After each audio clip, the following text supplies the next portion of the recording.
Salut tout le monde, c'est Yvan et bienvenue dans cette nouvelle vidéo. Alors aujourd'hui, la thématique de la vidéo, c'est quelle peinture mettre sur du papier peint vinyle. Donc vous savez, souvent ça se fait surtout en homestaging. On va avoir tendance à repeindre par-dessus la tapisserie. Donc là, en gros, on est vraiment en plein dedans.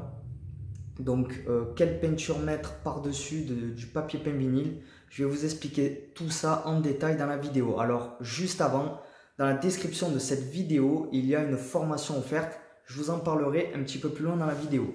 Maintenant, on va vraiment parler de quelle peinture il faut. Donc, faut savoir déjà que le papier peint vinyle, en général, c'est un papier qui va se poser surtout dans des pièces d'eau. Pourquoi? Je le rappelle pour ceux qui ont oublié ou tout simplement ceux qui ne savent pas ce qu'est le papier peint vinyle. Le papier peint vinyle, en fait, c'est un papier qui dispose en fait d'une couche protectrice, on va dire comme une couche plastifiée en fait qui va le rendre étanche. Donc il est étanche à l'eau, donc le fait de le mouiller, tout ça, le papier lui, il s'en fout puisqu'il a du coup cette couche protectrice. Et du coup, c'est un papier peint qui est souvent utilisé donc dans des pièces d'eau. Il est souvent posé dans des pièces d'eau du type WC, salle de bain ou cuisine. Voilà, donc dans les pièces d'eau, en général, ce qu'on veut, c'est que la peinture, elle soit lessivable. Donc, si on parle vraiment de papier peint vinyle, dans la plupart des cas, il sera posé dans des pièces d'eau. Donc, si vous peignez du papier peint vinyle, ce sera sûrement une pièce d'eau. Donc soit des WC, soit une salle de bain, soit une cuisine. Dans ces pièces-là, il est préférable de mettre une peinture satinée. Mais avant de parler de peinture, je vais plutôt vous donner un petit conseil simple. Avant de peindre votre papier peint vinyle, appliquez plutôt une sous-couche. Donc une sous-couche acrylique, donc une sous-couche à l'eau suffit complètement. Mais voilà, il est préférable avant de mettre une sous-couche, histoire de bloquer le fond, pour qu'ensuite vous puissiez mettre votre peinture sans problème. Voilà, vous n'aurez pas la crainte derrière la tête. Est-ce que la peinture va accrocher? Est-ce qu'elle va mal réagir? Est-ce que si je gratte un peu avec l'ongle, la peinture va partir? Voilà, vous ne vous poserez plus cette question-là puisque vous aurez d'abord appliqué une sous-couche qui va bloquer le fond et qui va permettre ensuite à la peinture de finition à bien fixer sur le mur.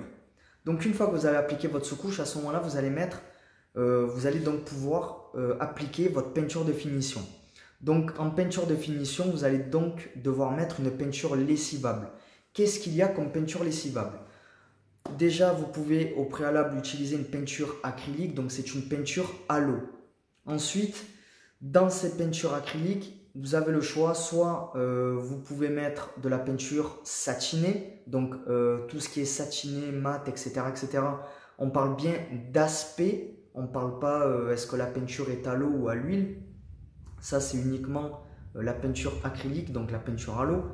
Ensuite, pour l'aspect, donc ça va être un aspect satiné. Donc vous savez, c'est un petit peu un aspect, c'est pas demi-brillant, mais il y a quand même un petit côté brillant. Ensuite, si vous n'aimez pas trop ce côté brillant, que vous préférez l'aspect mat, vous pouvez placer donc sur votre, vous pouvez peindre avec de la peinture veloutée. Donc qu'est-ce que c'est de la peinture veloutée? C'est une peinture qui est vraiment en termes d'aspect, elle est entre le mat et le satiné. Donc comment on voit ça? Qu'est-ce que ça donne visuellement? Si vous la regardez de face, par exemple comme vous regardez le mur qui est juste derrière moi, là vous le voyez mat, puisqu'il n'y a aucun reflet. Bon, c'est bien un mur mat qu'il y a derrière moi.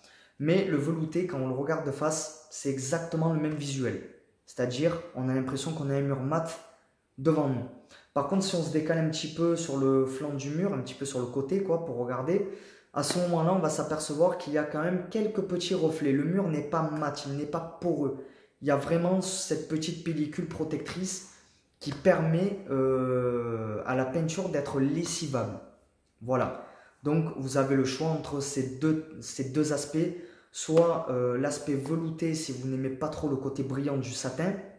Ou alors, si le côté brillant du satin ne vous dérange pas, vous pouvez très bien utiliser du satiné. Voilà.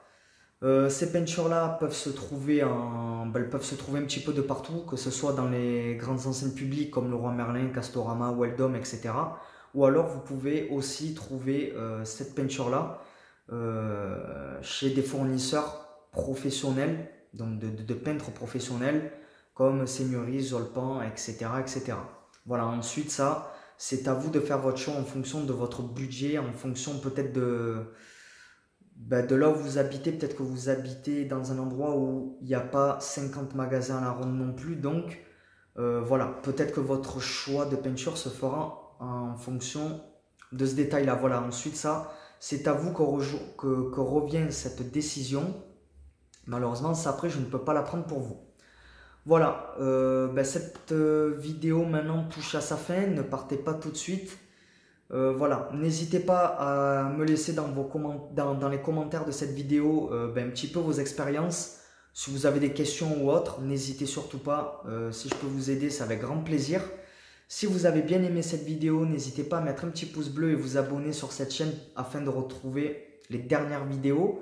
Et maintenant, voilà, je vais en venir à cette formation offerte. Donc si vous êtes toujours en train de regarder cette vidéo, c'est que vous êtes réellement intéressé par cette formation offerte. Cette formation offerte, en fait, elle va vous permettre de découvrir le processus total de n'importe quel travaux de peinture. Donc, si vous débutez, ça c'est vraiment fait pour les débutants. Si vraiment vous n'avez jamais fait de travaux de peinture auparavant et que vous ne savez pas trop par où commencer, jetez un petit coup d'œil dans cette formation offerte. Elle va vraiment vous ouvrir les yeux sur les travaux de peinture en eux-mêmes. Vraiment, vous allez pouvoir commencer vos travaux de peinture vraiment le regard clair. Voilà, vous allez savoir ce que vous allez faire en premier, au milieu et en dernier. Voilà. Je vous remercie de votre attention et puis je vous dis à la prochaine vidéo. Ciao, ciao.